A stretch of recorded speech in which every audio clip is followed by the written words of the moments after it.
Today's Atlantic Council front page is a particularly timely and significant one. We are joined by NATO Secretary General Jens Stoltenberg from the Alliance's headquarters in Brussels.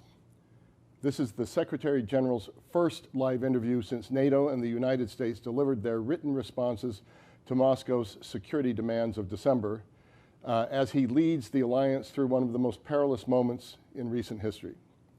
Secretary General Stoltenberg, we are honored, as always, to welcome you back to the Atlantic Council, NATO's home in Washington, D.C. The specter of a major conflict in Europe is more present today than it has been at any time since the end of the Cold War. The Russian buildup of forces on Ukraine's borders is a threat not only to the territorial integrity of that country, it is a direct assault on international norms of national sovereignty and self-determination. The stakes are generational. At this crucial moment, we are eager to hear the Secretary General's perspective on this Kremlin-generated crisis in Ukraine, how NATO is responding, the implications for the new NATO strategic concept, and what is next for the alliance itself.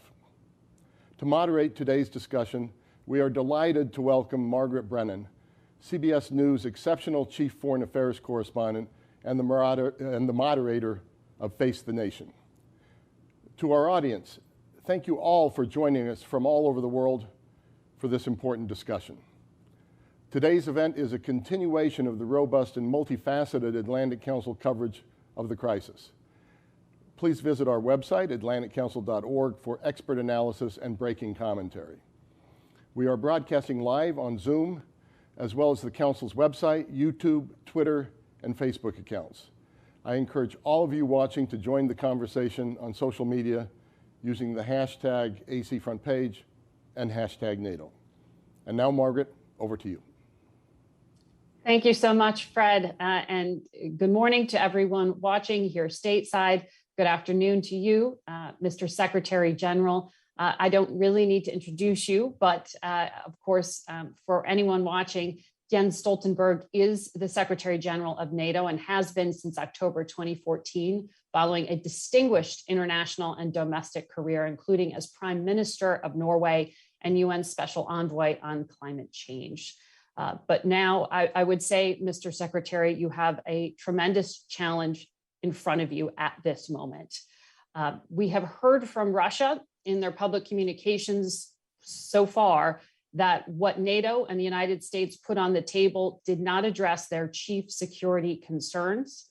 Russia's forces continue to build in the region.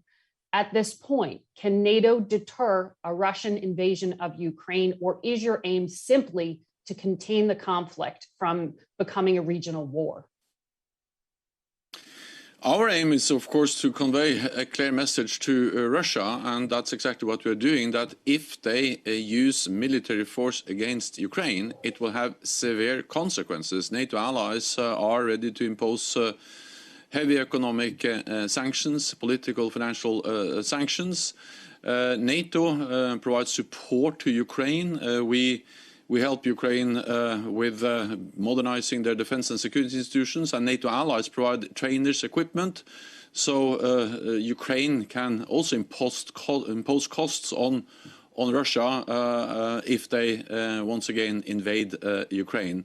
And then thirdly, and most importantly for NATO allies, is that of course we are also ready to step up, as we actually now do, our military presence in the eastern part of the alliance to prevent any misunderstanding or room for miscalculation about NATO's ability and readiness to protect and defend all allies. So we are doing three things. We are sending a message of sanctions, high price to pay. We are supporting Ukraine, and we are of course also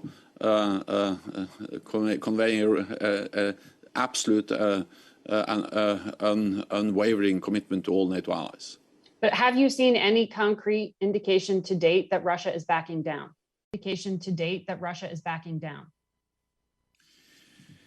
What we have seen is a continued military build-up by Russia, and of course that is something we follow very closely. They are deploying more troops, more heavy equipment, and now also thousands of combat-ready troops to Belarus, also with aircraft, helicopters, and advanced weapon systems, S-400, and other weapon systems into Belarus. So the military buildup continues. At the same time, Russia was willing to meet us, the United States and NATO allies, a couple of weeks ago, and that's a good sign that we sat down in the same room and for hours addressed the situation in and around Ukraine and the security consequences for all of us, for Europe, but also that we have now conveyed our written proposals, how we believe it's possible to find common ground on everything from arms control to transparency of military activities to more lines of communications between NATO allies and Russia. And now Russia has to assess these proposals, and we are ready to sit down with them when they are ready to continue the efforts to find a diplomatic political solution. Ukraine's foreign minister said today they believe they could take the next 2 weeks to continue talking. Do you think you have that kind of time? So we have that time as long as Russia does not once again decide to use military force. You don't see that as imminent? Well, there's no certainty about the Russian plans, and maybe they have not made any final decision. From the NATO side, we are ready to engage in political dialogue, but we're also ready to respond if Russia chooses an armed conflict, confrontation. So we are ready for both options. We are working hard for the best, peaceful political solution, but we're also prepared for the worst. Russia, once again, using force against the neighbor, Ukraine. In terms of preparing for the worst, you said earlier this week that the NATO response force, which is a force of about 5,000, could be deployed within days. Given the wide array of potential actions that Russia could take, exactly what is the threshold for their deployment? Have the allies agreed on exactly what would trigger that? First of all, the NATO response force is only one of the elements in what we do to provide credible deterrence and defense to all NATO allies, and especially those allies in the east of the alliance. We have already, after Russia used force against Ukraine in 2014, for the first time in our history, deployed combat-ready battle groups, NATO battle groups in the eastern part of the alliance, in the Baltic countries and Poland. We have air policing both in the Black Sea region and in the Baltic region. We have more naval presence, and over the last weeks we have actually stepped up the number of planes and ships in these different missions. Then we have the NATO response force. The total amount of troops there is around 40,000, but the lead element of the NATO response force is exactly, as you say, around 5,000. That's a political decision. We will assess, we will make our decisions when we see any need to further increase the presence in the east, either by deploying the whole or elements of the NATO response force, depending on what the situation is, and or we're also considering to deploy or to have battle groups not only in the Baltic countries and in Poland as we have now, but also France, the United Kingdom and other allies have also indicated willingness to have similar battle groups in the Black Sea region under NATO command as part of a NATO presence. Let me also add that, for instance, now we have, for the first time in decades, we have a US aircraft carrier under NATO command, and we have more naval and air assets in the region available if needed. If needed. In terms of that quick response, the response force you talked about, the 5,000, it's currently led by France, along with allied troops in it. France is 3 months away from a presidential election. Are you concerned that politics will complicate the willingness to respond? You said it's a political decision to take the vote to deploy them. Are you concerned? So France is a very committed NATO ally. France has high-end capabilities. France has also demonstrated over many years the ability to also deploy forces if needed and to engage in difficult conflicts and address many challenging situations. So I'm absolutely confident that France, but also the other allies in the lead elements, we call it the VJTF, the lead elements of the NATO response force, will be ready to deploy if needed. But we are at the same time pursuing the diplomatic track, because the best solution will be to prevent any intervention into Ukraine, and therefore we are sending the strong messages of also severe consequences or high price to pay for Russia, but also the fact that we have now seen an increased support to Ukraine. Canada just announced, for example, more trainers to Ukraine. So the Ukrainian troops, the Ukrainian army, is much better trained, much better equipped, and much more ready now than they were in 2014. And of course, that will really impose costs on Russia if they decide to move into Ukraine once again. Right, for Ukraine to defend itself. But as you know, I mean, diplomacy is most powerful when there's a credible use of force behind it. So that's why I'm asking you about that decision. I mean, if it has to be put to a vote among allies, are you confident? Do you know what that threshold is that would get all allies to agree to use that response force? But we will never give any potential adversary the kind of the privilege of defining exactly the threshold. What we will do is that we will always be sure that we have the necessary forces in the right place at the right time to defend and protect all allies. And we have done that for more than 70 years. And the success of NATO, the strongest alliance in history, is that by standing together, based on the principle an attack on one ally will trigger the response from the whole alliance, one for all for one, we have been able to preserve peace, to prevent any attack. And I'm absolutely certain that we will be able to do that also in the future with the NATO response force, but also with the forces we already have in the eastern part of the alliance, the increased naval and air presence, and of course also the fact that the United States has over the last months and years increased its military presence in Europe, which is adding up to the total strength of NATO in Europe. Well, President Biden also, as you know, put on notice that those 8,500 U.S. troops. But as was made clear at the State Department yesterday, the U.S. can sometimes move more quickly, according to the State Department. And that's why the U.S. is talking to countries about unilaterally sending in troops to NATO's eastern flank. So doesn't this send a message that America is looked to be that first quick reaction force rather than NATO? Do you support this kind of unilateral action? But the strength of NATO is that we bring 30 allies together and we coordinate their efforts. And sometimes we do this. They do that in their national capabilities on bilateral, agreements. Sometimes this is done within the NATO framework, but still we speak about NATO allies protecting each other. NATO is already in the region. We already have assets both on the ground in the Black Sea region and the Baltic region.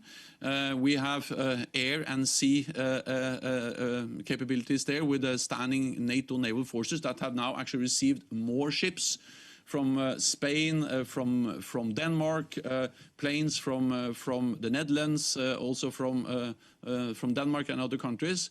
So NATO is already there. We have the high readiness force that can be deployed within days.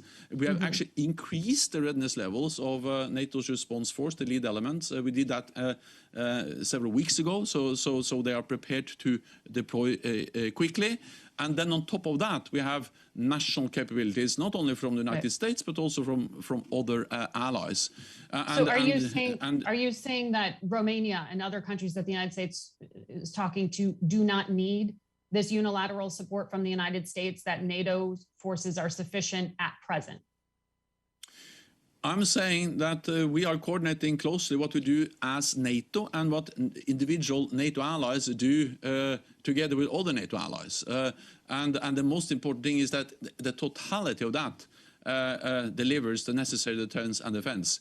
We will, of course, constantly assess the need to adjust our presence, also in the Black Sea region. We have already increased our presence in the Black Sea region over the last days and weeks. We have increased the readiness of our forces that can quickly move into the region if needed. And then on top of that, we have allies like France, like UK, but also United States, looking into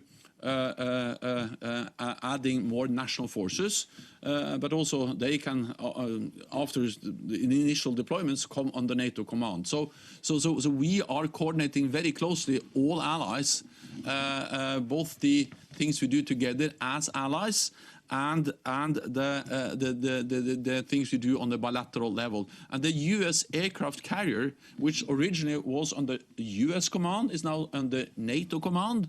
But the reality is that we speak about the same capabilities, the same countries, and the most important thing is that we have those capabilities. But as you know, Mr. Secretary General, there's been a lot of reporting about differences of opinion among allies, particularly the willingness of France, the willingness of Germany to use force in the same way that the United States and United Kingdom might be more willing to act. So do you believe that you can deal with those kind of divisions and that you have agreements, even if you don't want to spell them out to us today, but agreements on what the threshold for action would be?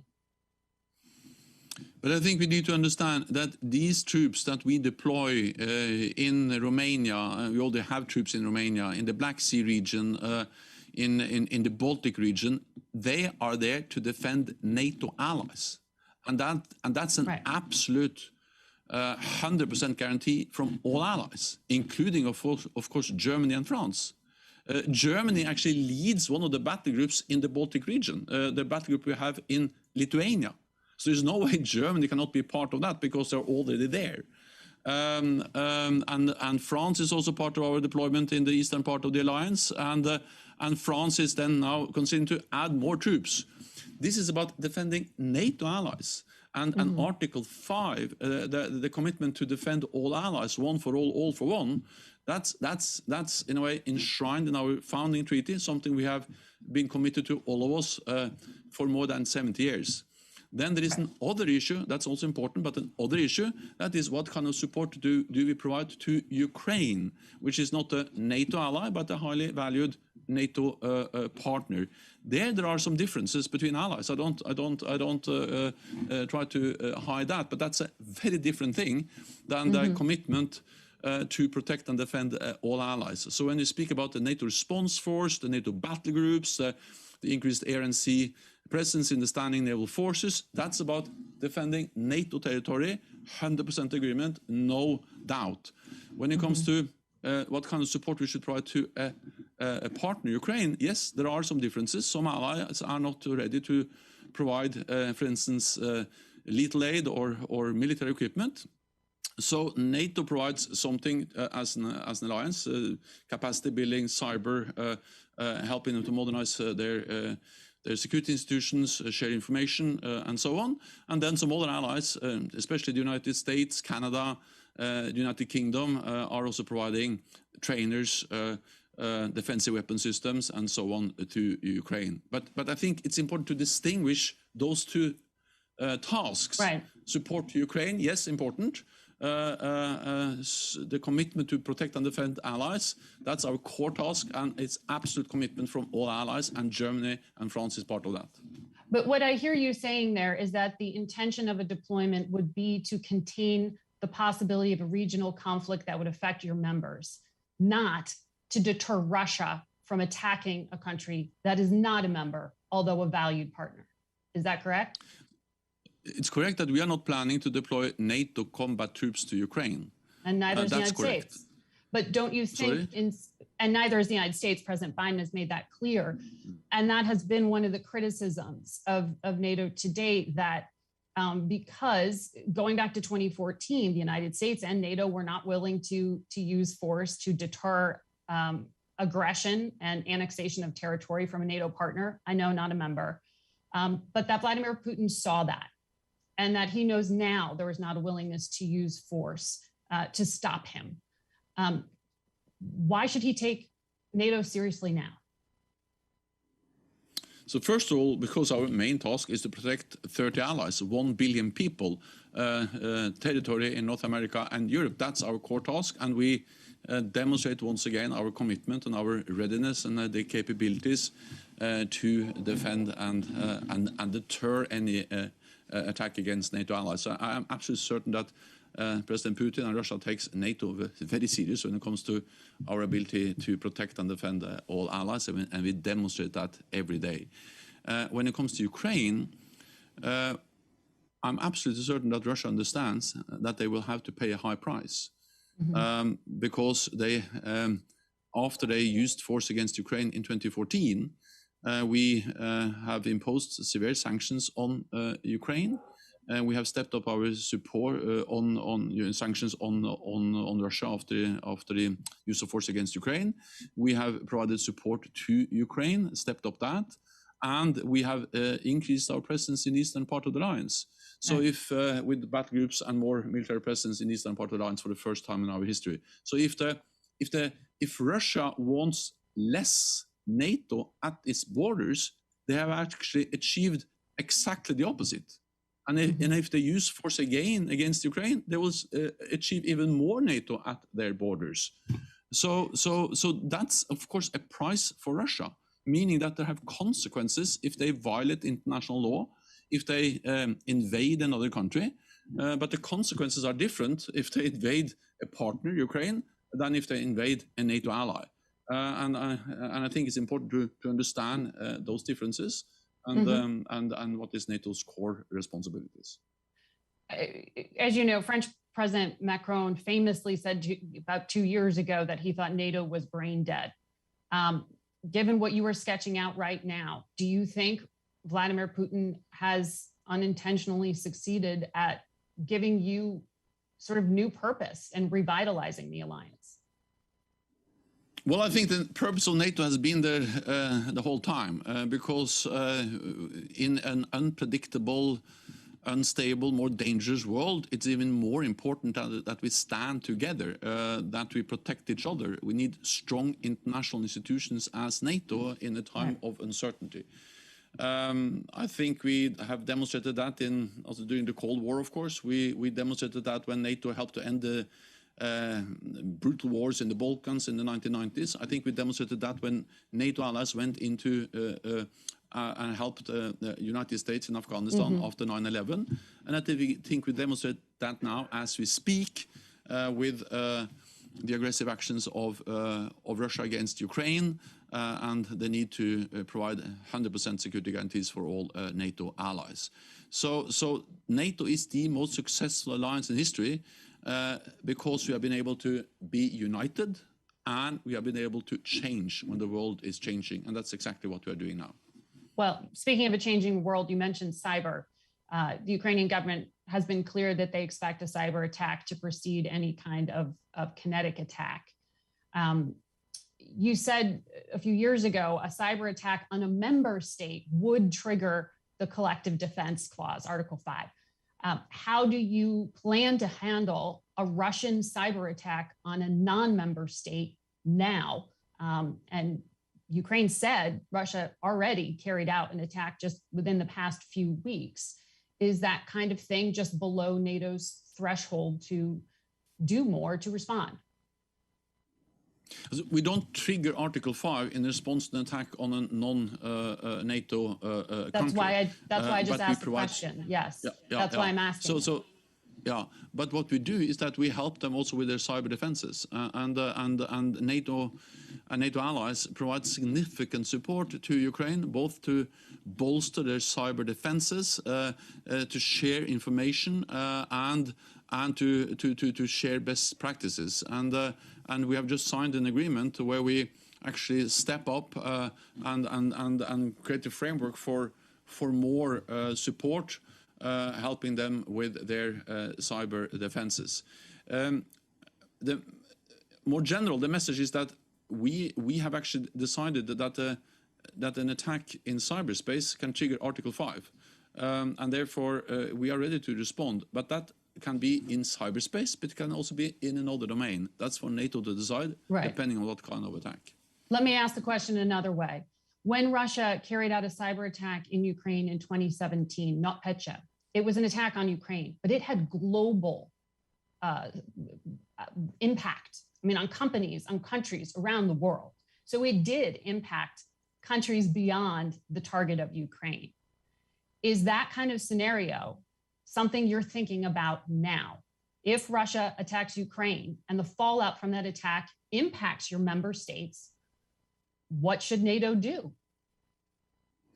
So first of all, it is extremely important that we are prepared for also cyber attacks and the consequences, as we saw some years ago when Ukraine was attacked, but it had consequences for many other countries, as you said, all around the world. This is partly about strengthening our cyber defenses ourselves. It's about improving the way we share information about cyber attacks and improve the way we attribute. Because one of the challenges with cyber attacks is that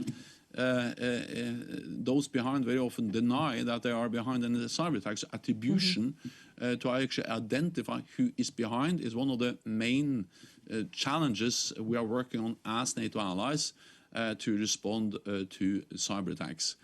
And also NATO allies have also increased our ability to what we call to provide national cyber effects, meaning also to push back in cyberspace if needed.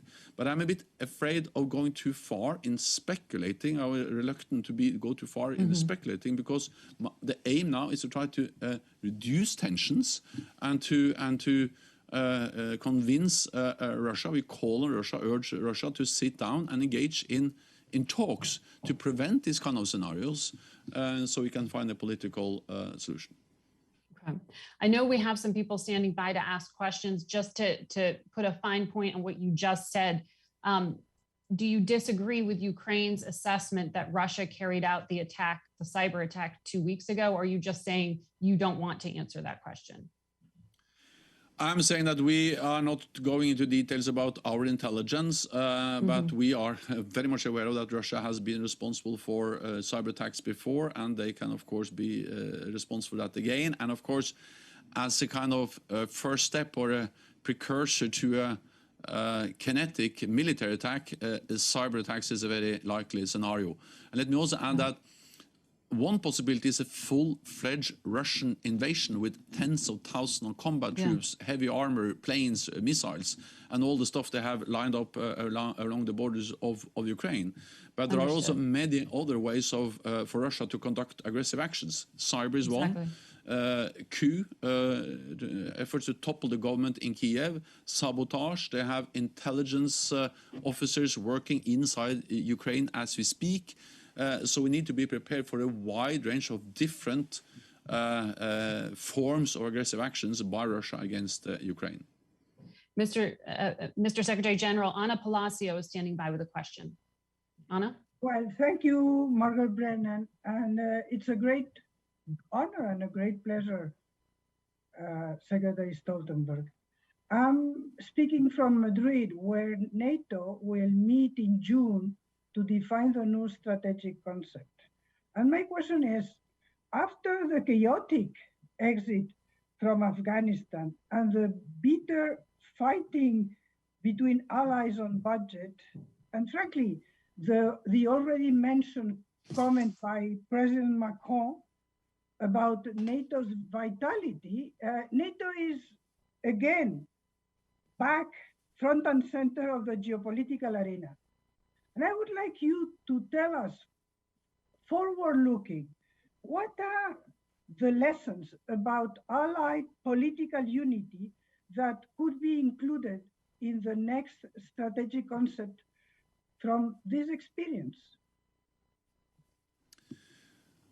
Let me first say that I'm very much looking forward to attending the NATO summit in Madrid in June, and Prime Minister Pedro Sánchez and the whole Spanish government and the people of Spain will be great hosts, and that's something I really look forward to.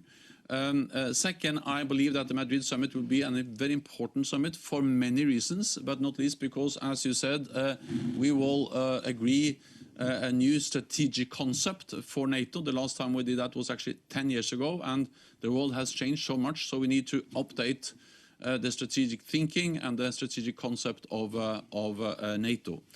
And then this concept will cover many issues, but on your question, I think the most important lesson we can learn from all these events you mentioned is the importance of North America and Europe standing together. Because when we face new threats and new challenges, a more assertive and aggressive Russia, cyberspace, terrorism, but also, of course, the security consequences of the rise of China, it is even more important that we have North America and Europe not apart, but together. Because as long as we stand together, we represent 50% of the world's economic might and 50% of the world's military might. So when we are together, we can tackle any challenge, any threat. And I think that's also important for the United States, because it's good for the United States to have 29 friends and allies. Sometimes they are concerned about the size of China. That of course China is no, United States is big, but not that big compared to China. But if you add all NATO allies, then we are really big and strong together. So I think the most important lesson is NATO and Europe together. Thank you, Ana, who is the former Foreign Minister of Spain. I want to move to our next questioner, Elena Tregub. If you would introduce yourself and ask your question now. Sure. Good afternoon, Mr. Secretary General. I'm Elena Tregub. I lead a civil society organization here in Ukraine, advancing good governance in defense sector. Thank you for this opportunity to ask you a question. I was wondering, in your opinion, do you think it is possible to change the narrative about NATO and Ukraine to reflect their reality here on the ground? And the reality is that Ukrainian people want to move into NATO, and Ukrainian people put pressure on our politicians, no matter who's in power, to get us closer to NATO. While Russia sees the situation differently, that NATO is advancing towards Ukraine. Do you think if Putin believed that the desire to enter NATO comes from Ukrainian people, not the elites, he would act any differently right now?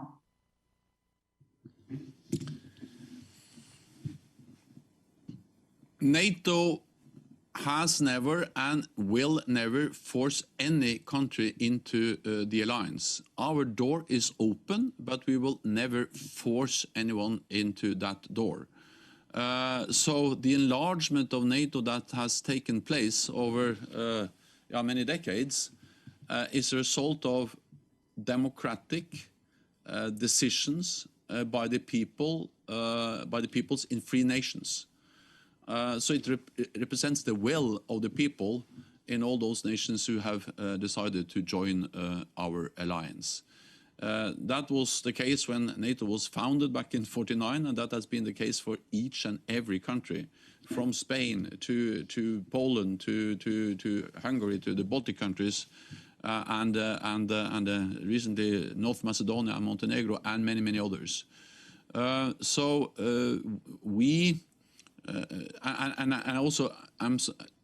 it's so obvious that those who try in a way to tell another story, they know that they're not telling the truth, because it is the fact is that countries have become members of NATO through their free, independent decisions. Thank you. And next question comes from Gabriella Doyle. If you would introduce yourself and ask your question.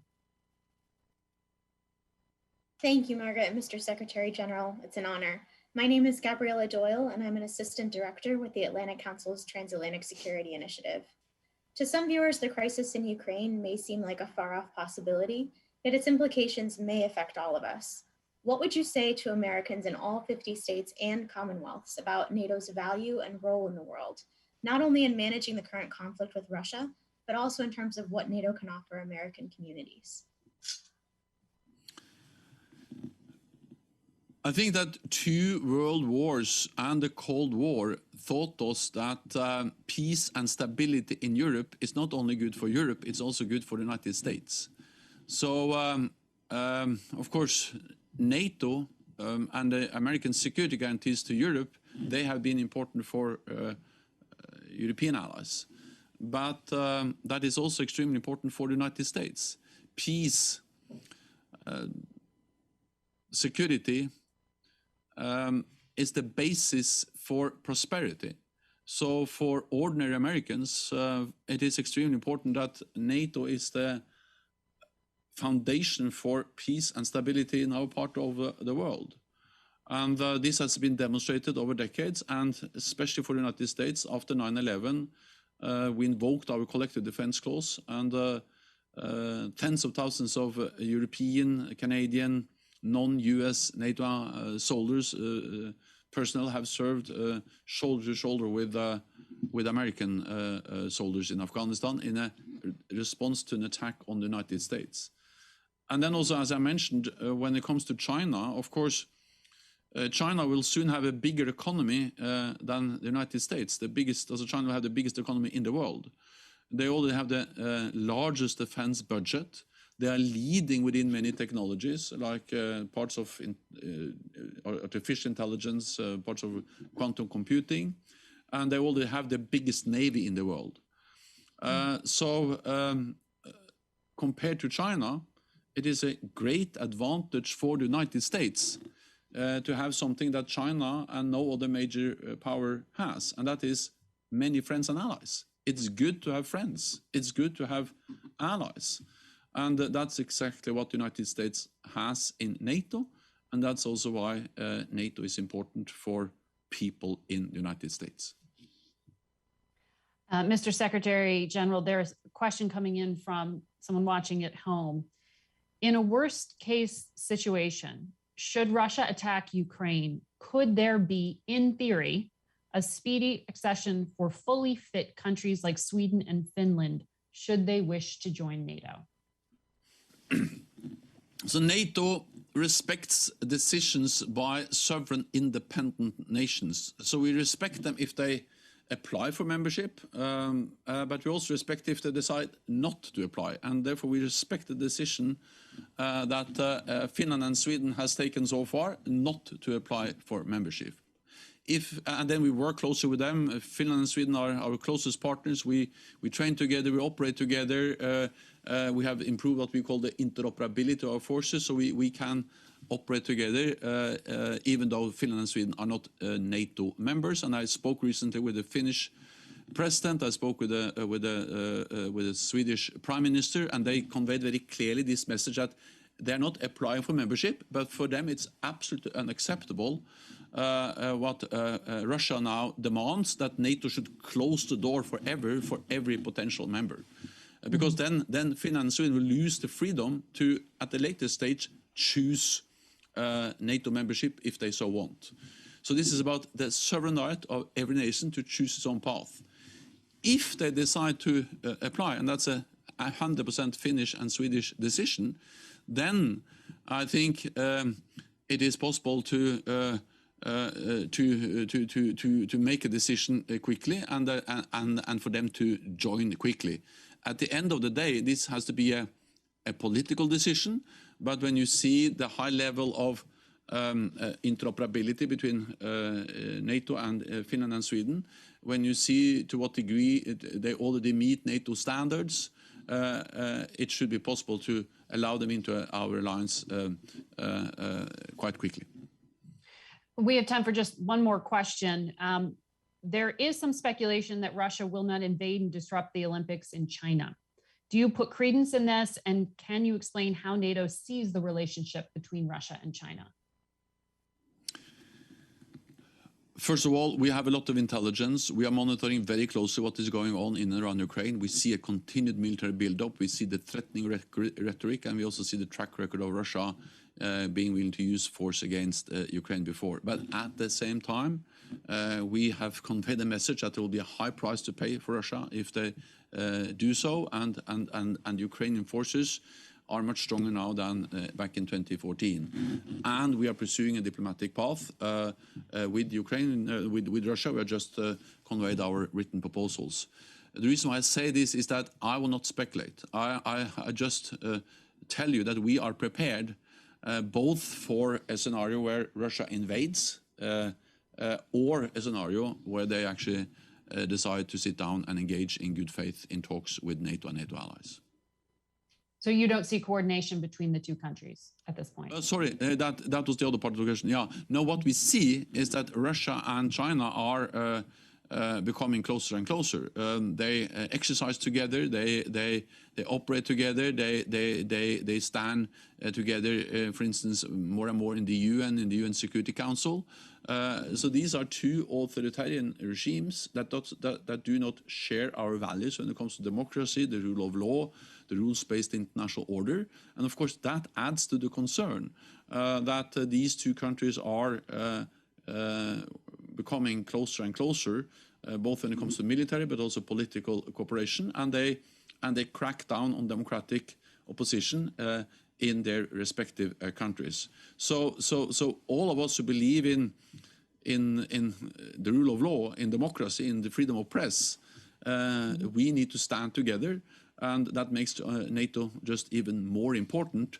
That in a time where we see authoritarian regimes stepping up, it is even more important that we stand together as NATO, both when it comes to the deterrence and defense, but also on our diplomatic efforts to find political solutions and to engage in dialogue with Russia, now on Ukraine, and with China on arms control and many other issues. So NATO is ready for dialogue, especially in light of the challenges both China and Russia poses to the rules-based order. Mr. Secretary General, thank you for your time. Thank you for your comments about the free press as well. And that concludes our Atlantic Council front page event today. Thank you for being with us during what is an incredibly busy and important time for you. And the Atlantic Council's programming will continue to follow this ongoing Russian aggression in and around Ukraine. That'll continue in just about 15 minutes at 9:30 a.m. Eastern, when we will hear from former NATO Supreme Allied Commanders in Europe, and they will answer questions about how the alliance can enhance collective defense and prepare for further escalation. So thank you all for tuning in for this event. I'll see you Sunday.